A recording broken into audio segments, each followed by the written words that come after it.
దుర్యోధనుడు పాండవులకు రాజ్యాన్ని ఇవ్వడానికి ఒప్పుకోలేదు. దురాగ్రహం, అహంకారం దుర్యోధనుడిని పూర్తిగా ఆక్రమించేశాయి. ఈ పరిస్థితుల్లో ధర్మరాజు ఒక మంచి నాయకుడుగా తన సహనాన్ని చూపించాడు.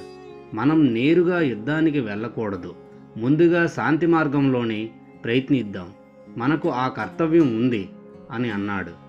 తన రాజ్యాన్ని తిరిగి పొందడం కోసం ధర్మరాజు కృష్ణుణ్ణి రాయబారిగా పంపించాడు. కృష్ణుడి తెలివి, ధర్మం, నిజాయితీతో నిండిన వ్యక్తిత్వం వల్ల కౌరవులకు బుద్ధి చెప్తారని ధర్మరాజుకు విశ్వాసం ఉంది. కృష్ణుడు పాండవుల వినతి తీసుకొని హస్తినాపురానికి వెళ్ళాడు. ఈ ప్రయాణం కేవలం ఒక రాజకీయం కాదు, అది ధర్మానికి, న్యాయానికి పోరాటం.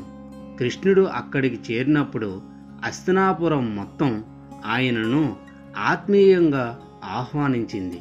ధృతరాష్ట్రుడు, భీష్ముడు, ద్రోణుడు వంటి పెద్దలు కృష్ణుడిని గౌరవంగా ఆహ్వానించారు. కానీ దుర్యోధనుడు హృదయం మాత్రం అహంకారంతో నిండిపోయింది. కృష్ణుడు రాజసభలో నడుచుకుంటూ ముందుకు వెళ్ళాడు. ఆయన కంటి చూపుతోనే సంతోషాన్ని, శాంతిని ప్రసరించేలా ఉన్నాడు. కానీ ఆయన మాటలు మాత్రం స్పష్టంగా, న్యాయంగా, ధర్మసూత్రాలకు తగ్గట్టుగా ఉన్నాయి. ధర్మానికి నిలబడండి అని కృష్ణుడు అన్నాడు. పాండవులు మీ సోదరులు, మీకు రక్త సంబంధం ఉన్నవారు. వాళ్ళు మీకు శత్రువులు కాదు. మీరు వాళ్ళను వంచడం తగదు. మీరు వాళ్లకు రాజ్యాన్ని ఇవ్వకపోతే యుద్ధం అనివార్యం అవుతుంది. ఆ యుద్ధం మీ ఇంటిని సమాధిగా తయారు చేస్తుంది. అటువంటిది ఎందుకు మీకు? అలా గంభీరంగా అంటూ కృష్ణుడు మాటలను మరింత సాధారణంగా, సున్నితంగా మార్చాడు. పాండవులు రాజ్యమంతా కాదు, 5 గ్రామాలు మాత్రమే కోరుతున్నారు. వాళ్ళకి ఇవి ఇవ్వండి, యుద్ధాన్ని ఆపండి. కృష్ణుడు ఆడిన మాటలు ధృతరాష్ట్రుడికి, భీష్ముడికి హృదయాన్ని తాకాయి. కానీ దుర్యోధనుడు మాత్రం ఇంకా తన అహంకారంలోనే మునిగిపోయాడు.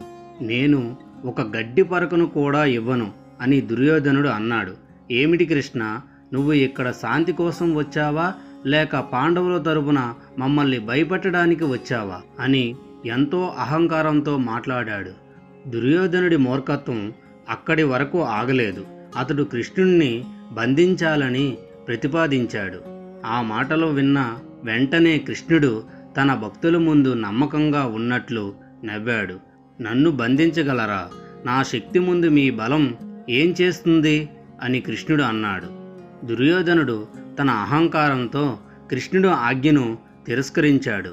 అప్పుడు కృష్ణుడు తన విశ్వరూపాన్ని చూపించాడు. ఆయన దివ్య రూపం చూస్తే ఆకాశం నిండిపోయినట్లయింది. ఆయన శరీరంలో అన్ని బ్రహ్మాండాలు నిండి ఉన్నాయి.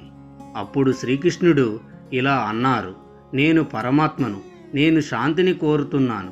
కానీ మీ అధర్మం కారణంగా యుద్ధం జరుగుతుందని తెలుసు.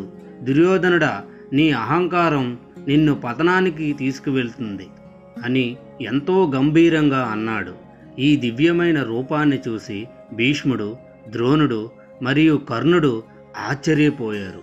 కానీ దుర్యోధనుడు తన అహంకారాన్ని మాత్రం వదలలేదు.